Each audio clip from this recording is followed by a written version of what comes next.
Before we start, just a quick reminder to hit that subscribe button. Only 2% are subscribed at 1,000 subscribers. I'll be posting a special video. The latch clicked and my phone vanished into his pocket. I reached for the knob and his palm landed over mine. "I have news," he smiled, breath even and close. "I'm Lena, 24, and my heart learned a new rhythm." He unfolded the test strip like a prize and waited. Positive, his voice barely moved the air between us. I stared at the line that ended my exit plan. He watched my face, not the test, like he'd rehearsed this. "You'll be safe here," he added, almost gentle. I nodded because resistance needed a better stage. I stepped sideways, half bow, half dodge. He eased away from the door, yet stayed between thresholds. "We should celebrate," he murmured, fingers brushing the chain. The chain stayed hooked, just loose enough to tease hope. He raised his eyebrows as if patience were a gift. I asked for water, voice steady and dry. He turned toward the kitchen, humming that confident tune. My feet moved without asking, 2 steps to the drawer. Not thirst, not curiosity, just the need to verify. The blister pack weighted open, every foil punctured clean. The room tightened around my jaw, not my chest. I heard his humming stop, a quiet sharp in the air. I slid the pack into my sleeve and pressed flat. He returned with a glass and a careful look. I drank because the act bought seconds and cover. "We'll make appointments," he said, casual like weather talk. He placed the glass on the counter and studied the door. "My number first, yours second, keeps things simple." He smiled at the chain again, then at me. I mirrored his smile and measured the hinge. He tapped my phone in his pocket like a metronome. "No stress tonight, big day tomorrow, early start." I asked for my device, just a quick check. He kissed my forehead and murmured, "Rest needs silence." My cheeks chilled while my mind mapped escape routes. "I need a shower," I said, voice light and flat. He pointed down the hall, the chain stayed locked. Steam would hide shaking hands in a photo op. I slid the pack from my sleeve and snapped pictures. Each click felt louder than a slammed door. He knocked once, soft, controlling, almost kind. "Want me to warm the bed?" he asked, tone even. 2 minutes, I said, pushing air through clenched teeth. I tucked the pack under the towel and breath slow. A new plan formed, shaky yet real. Back in the room, he spread a blanket and waited. His eyes checked my wrists, my pockets, my patience. "Now we can relax," he said, pride leaking through. I lay near the edge, shoes pointed at the door. He tucked the blanket, neat corners that pinned me. "Text your boss tomorrow," he added, eyes on mine. "You should rest, I've got the bills handled." He turned off the lamp and paused to listen. Silence tested my fear like a lock testing a key. I whispered a yes that meant nothing he imagined. His breathing settled, slow, measured, fake sleep. I counted to 60 twice, then once more. A floorboard near the hall betrayed a groan. I slipped the blanket and kept my exhale thin. The chain glinted, promise, trap-proof, choose one now. I leaned to the door and tested the slack. The slider stuck halfway, deliberate resistance, smug design. I looked back at him and caught one eye open. He closed it fast like a shutter over a secret. My throat burned while my courage priced its own cost. "Bathroom," I whispered, and the eye vanished.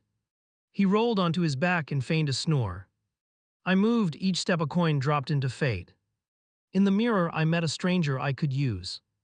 Strangers make bold choices when homes turn hostile. Towel, sleeve, phone missing, evidence secured elsewhere. I rehearsed a sentence that could outrun his pivot. "You tampered with my birth control, there the line." It tasted like metal and freedom and risk. I opened the door and his voice waited ready. "Early appointment," he said, like a lullaby with rules. "Vitamins schedule will get you settled right." He patted the beds, then the pillow near him. The chain whispered as the door breathed in and out. I lay down on top of the blanket and plotted. If I lunged for the window, he'd catch my ankle. If I screamed now, neighbors would shrug, then forget. If I waited until morning, there'd be witnesses and light. Waiting felt like drowning with strategy, still better than noise.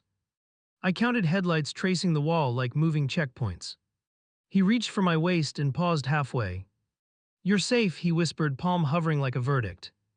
I flinched and he smiled as if that proved devotion. Night stretched into a thin wire, tight and humming.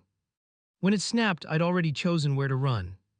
His alarm tore the dark and I already stood. I reached the door before the snooze ended. The top lock fought my fingers like it knew him. A key scraped behind me, slow, deliberate, too close. Early bird, he murmured, footsteps molding the space. He lifted my phone with 2 taps on the screen. Doctor opens at 9, he added, iced tea. Would I? I swallowed the urge to sprint and chose delay. Breakfast appeared like a favor with quiet strings attached. Eat or you'll faint, he warned, pushing it closer. I held the fork wrong to buy another minute. His gaze traveled from plate to exit and back. I need to message HR, I said, voice level. He slid the phone across the table like a trick.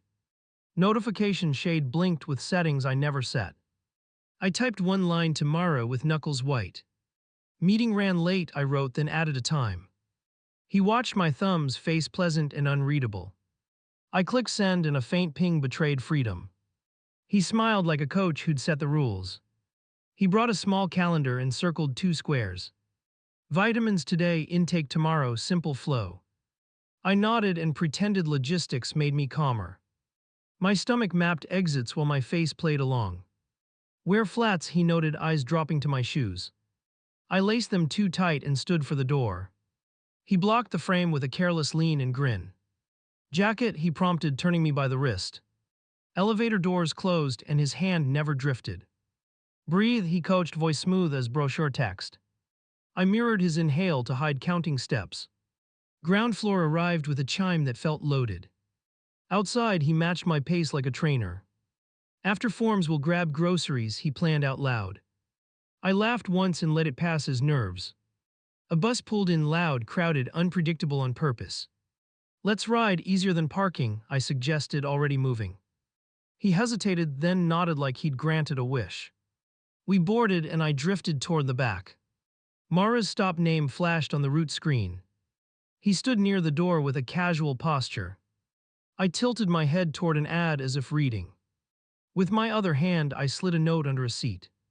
3 words and a time with an arrow. A toddler screamed 3 rows up and he flinched.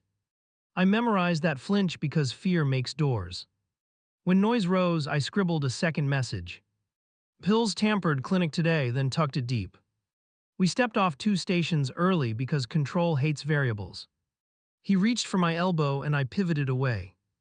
Bathroom, I said, already scanning for employees. He pointed to a cafe across the street. Inside, the line twisted and he chose a table. I moved toward the restroom and found a mirror. I photographed the tampered foils again for timestamp proof. A knock came hard and I flushed to stall. Everything okay, through the wood, tone polite and sharp. Minute, I answered, packing the photos into cloud. When I stepped out, he offered me tea. Sugar, he asked, spoon tapping in slow beats.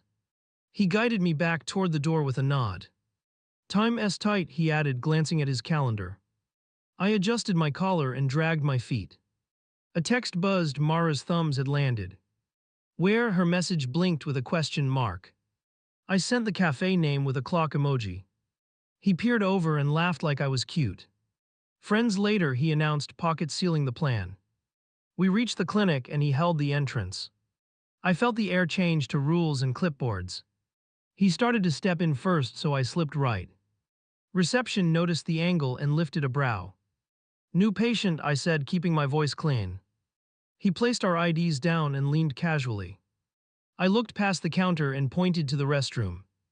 Reception nodded once and I moved with purpose. Inside the stall, I typed faster than my fear.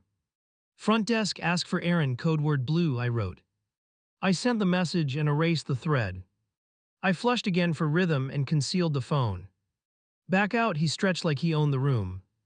I smiled and let him think the stage was his.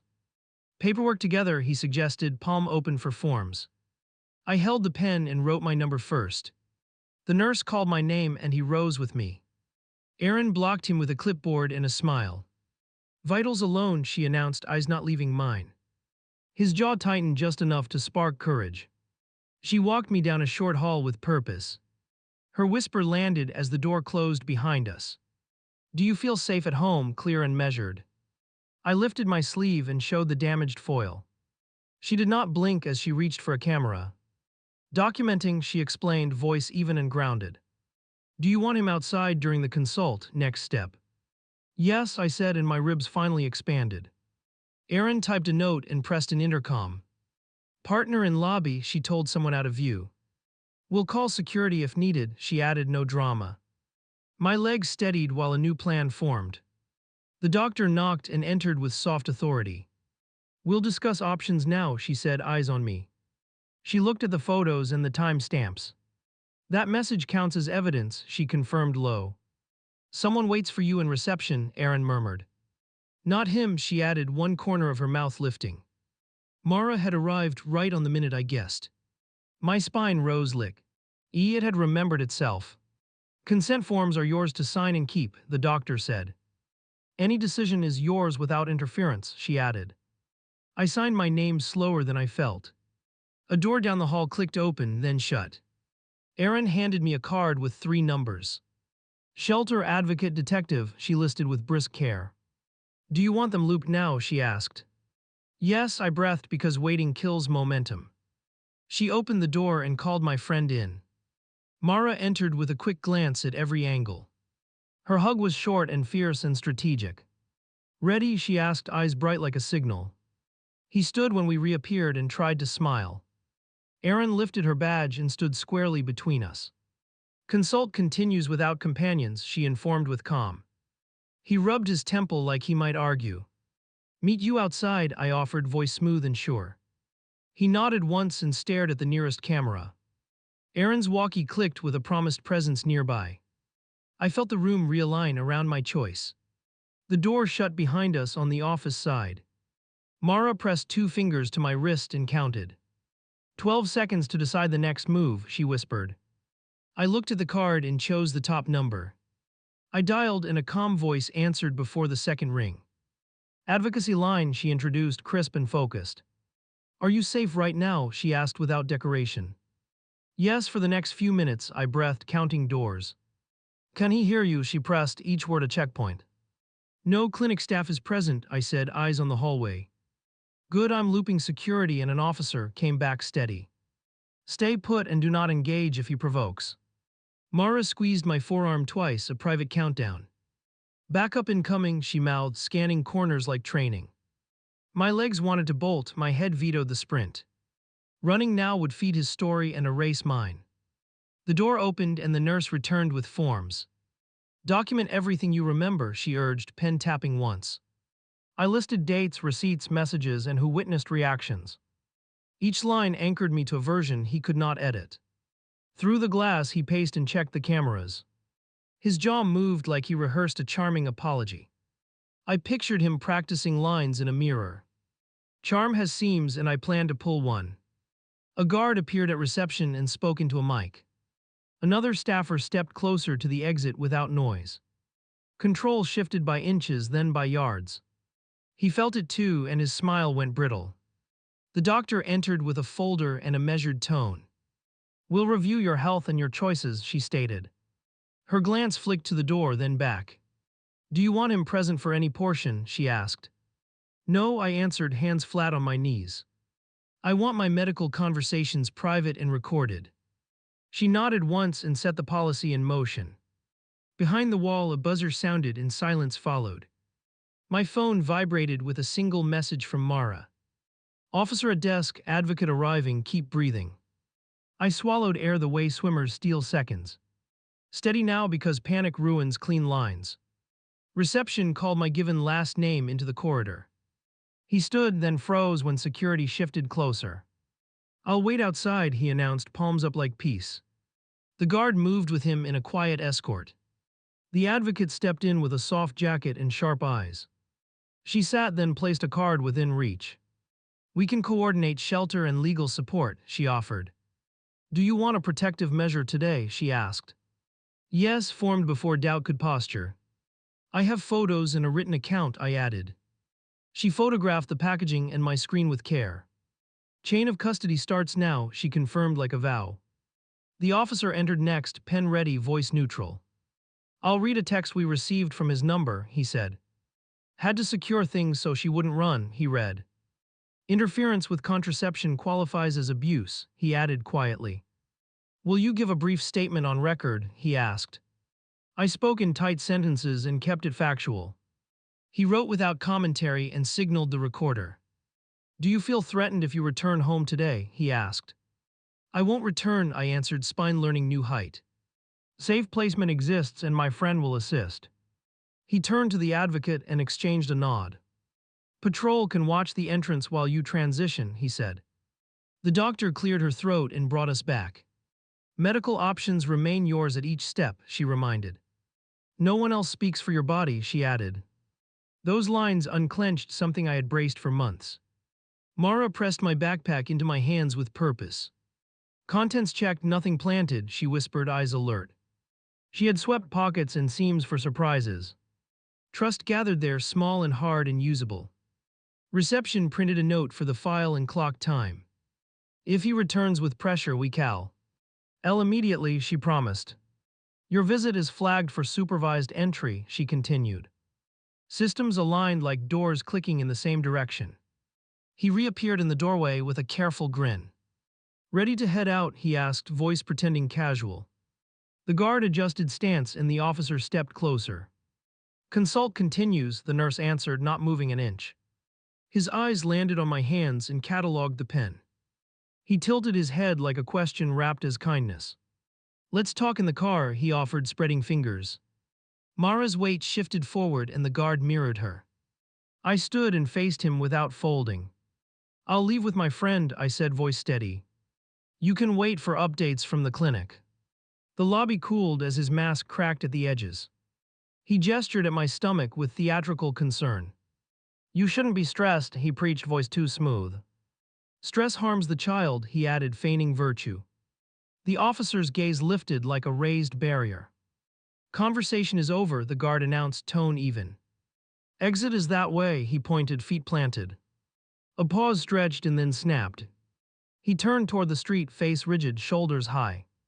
The advocate exhaled and checked her watch. Car arrives in 3, she informed, already texting. Shelter intake will meet you at the door, she added. Pack only essentials later with police present, she warned. Do you want an emergency order today? The officer asked. Yes, file it now, I answered without stalling. Add no contact at work and medical facilities. He wrote the exact phrasing and confirmed the scope. The doctor returned with a small envelope and instructions. Follow-up is scheduled under a protected flag, she said.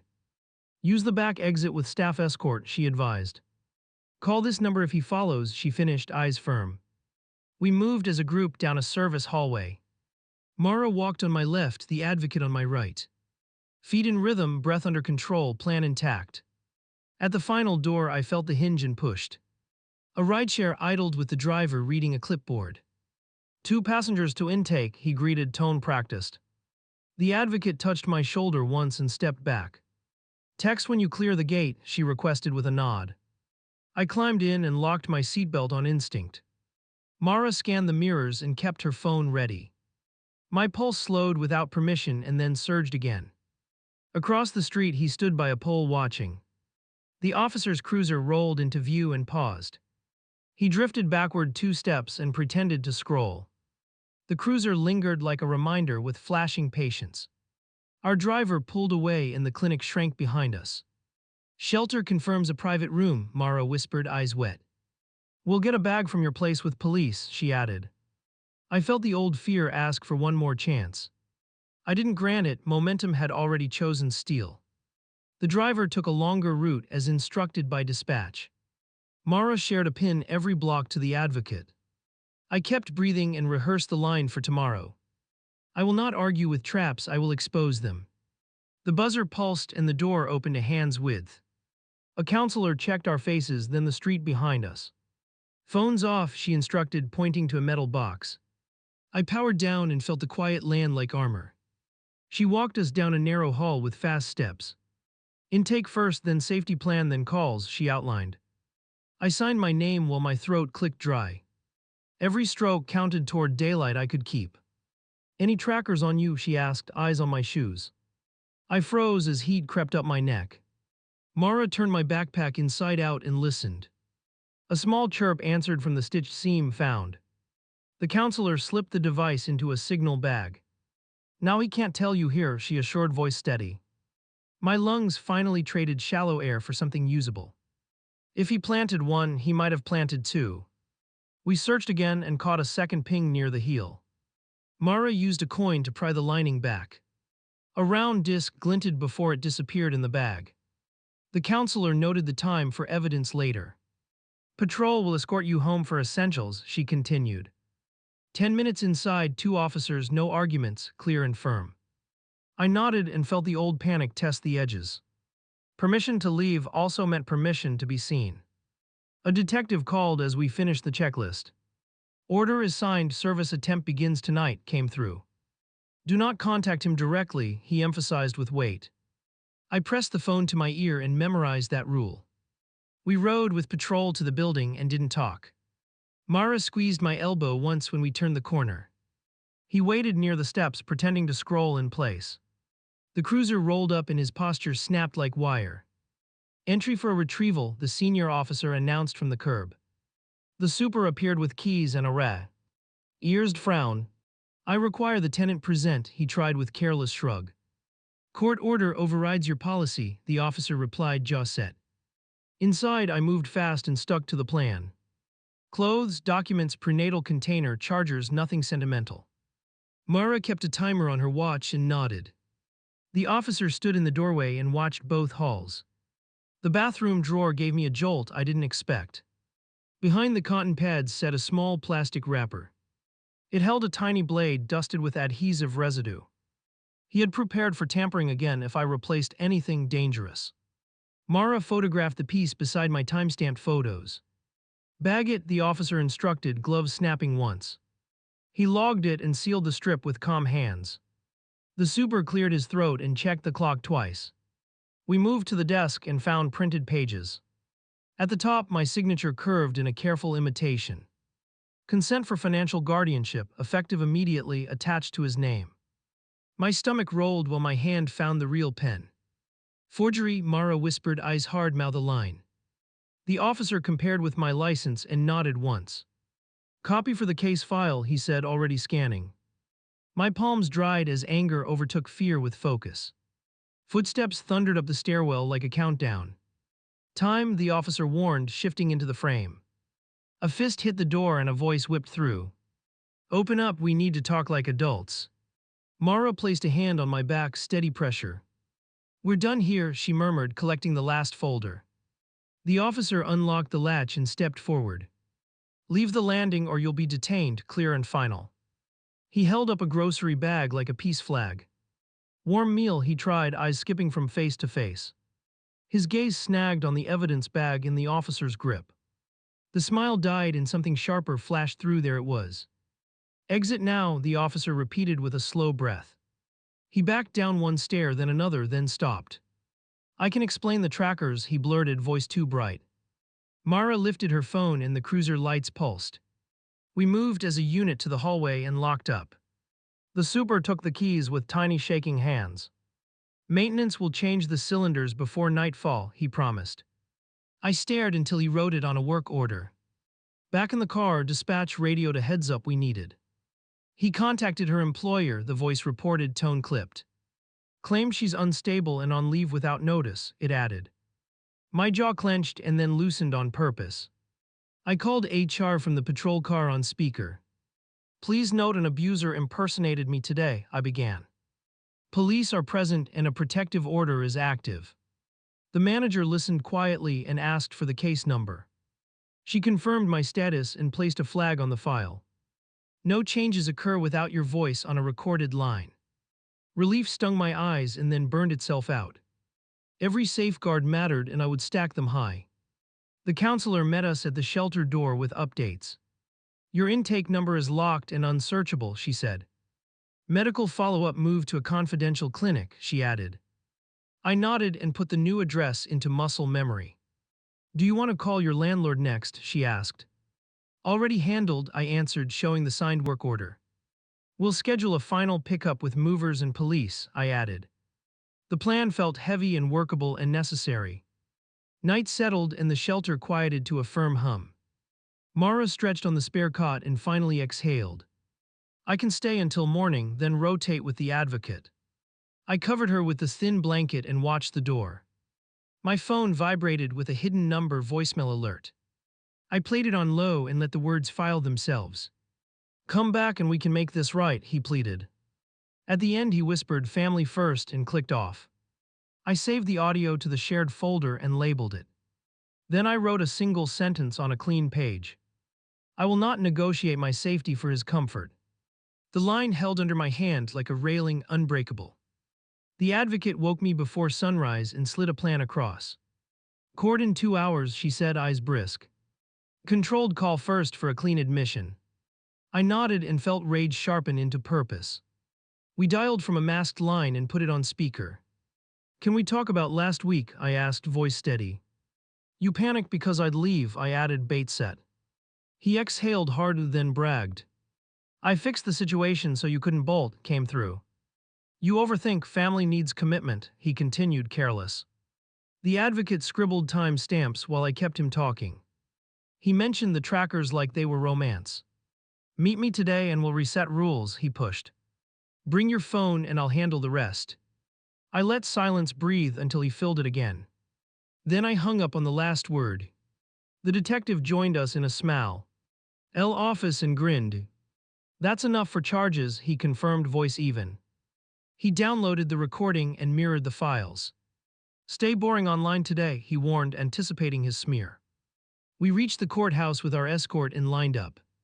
Mara carried a folder, knuckles pale and ready.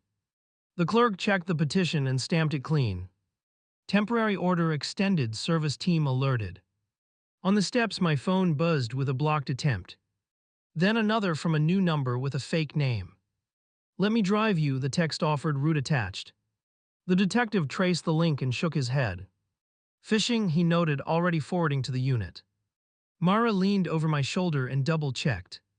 "We changed passwords with keys we memorized last night." Every log clicked in the right direction. HR called back with a question we feared. "Someone emailed from your account 5 minutes ago," she said. Attachment requested payroll updates to his bank. Mara's jaw clenched while I opened settings fast. Two-factor pinged at the shelter phone and blocked him. I screenshotted the alert and sent it to the detective. He added an identity theft count to the list. The case grew teeth and I let it bite. The clinic messaged through the protected portal mid-morning. "Your file shows an attempted access from his device," read the note. They froze the old login and reissued credentials. I thanked them and saved the log. We returned to the shelter classroom for the safety drill. "Practice exits and decoys," the counselor instructed, stopwatch ready. I rehearsed a diversion with a coat and a turn. 3 tries later, my body moved without argument. At noon, the advocate's phone chirped with good news. "Service complete," the deputy texted, one line only. He'd been handed the order outside his gym. Within minutes, his rant appeared on a burner account. "Liar, gold digger, poor mental health," the post spat. He tagged my workplace and 2 of my friends. Mara photographed each lie and filed the URLs. The detective replied with a short plan, sting the burner. The unit messaged him from a decoy profile. "Meet tonight, I have proof she's cheating," the bait offered. He took it instantly and set a location.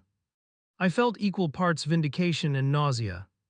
Afternoon brought a call from the landlord with updates. "Locks replaced, mail held, cameras recording," he reported. He'd logged 2 attempts to enter using tools. The time matched our earlier retrieval window. We rode with patrol to pick up the last bag. The hallway smelled like fresh paint, warning me to hustle. A neighbor cracked her door and lifted a thumb. I stuffed what I needed and refused everything else. Halfway down the stairs, his voice rose from below. "You can't hide forever," it floated, forced and shaky. The officer radioed the unit and started down. I froze, then remembered air belongs to me. He stood at the bottom with arms wide and innocent. "Let's talk like adults," he pleaded, eyes scanning for cameras. "Drop the drama and come home," he insisted. The officer stepped between us and raised a palm. "You're violating the order," the officer stated, calm steel. "Back away or you're in cuffs today." He smirked and made one small step forward. The hallway answered with another badge and a click. They turned him and read the lines by rote. He twisted once and shouted about love. A neighbor filmed which shut him up faster. We walked past while the cuffs closed. Back at the shelter, I finally let my shoulders drop. The advocate slid water over and waited. I'm not brave, I'm angry, I admitted, honest and shaking. She nodded and called it the right fuel. Evening brought one last choice I'd avoided. The doctor called from the protected line and paused. We can schedule follow-ups or discuss alternatives, she offered. I asked for time and a counselor in the room. When the unit texted later, it came with a photo. On the table lay his phone beside our transcripts. Next to it sat a box of spare blades. The caption read, "Search warrant executed, more to come." I stared at the image and felt a shift. Fear loosened its grip and something steadier took hold. I wrote 3 names to thank in the morning. Then I set an alarm and kept my shoes near the door. Court doors swung and my stomach braced for impact. He stood with a lawyer and scanned for sympathy. I tightened my grip on the folder and breath slow. The clerk called the case and silence sharpened, "Go." The judge read the transcript while I watched his jaw. Every brag he made now lived in black lines. My pulse climbed, then leveled as the room held. Long-term protection considered, the bench noted, pen tapping once. His attorney tried charm with carefully spaced questions. Misunderstanding, he floated, palms open, eyes wounded. I lifted the photo of the tampered pack. The judge looked up and asked him to speak clearly. He launched into a speech and forgot to send. Control slipped and his voice rose then cracked. Security shifted and the judge lifted a single finger. Last warning came cool and flat like a door. I testified in clean strokes and left feelings implied. Dates, actions, screenshots, recorded call, trackers pulled. My throat shook on the word coercion and steadied. The judge wrote for a long time without looking up. Permanent order granted, the bench concluded, tone decisive. He stared at the seal like it had betrayed him. The gavel dropped and the room breathed again. He turned toward me and found 2 uniforms waiting. Outside, the air bit at my cheeks and woke resolve. Mara squeezed my shoulder and checked the street. I stood straighter and let the relief register. 2 beats later, I planned the next move. The detective called before we reached the curb. Charges filed, pretrial hearing set, he reported, voice measured. Additional devices found in his car, he added. I nodded and watched a bus pull away, options. Back at the shelter, the counselor met us with forms. Housing placement available today, she said, smiling with purpose. Short lease, privacy safeguards, neighborhood patrol aware. My hand hovered over the signature line. I signed, then packed a single bag on instinct. Mara folded a hoodie and tucked in the card. I'll help move the rest tomorrow, she promised. I kept only the papers and the charger essentials.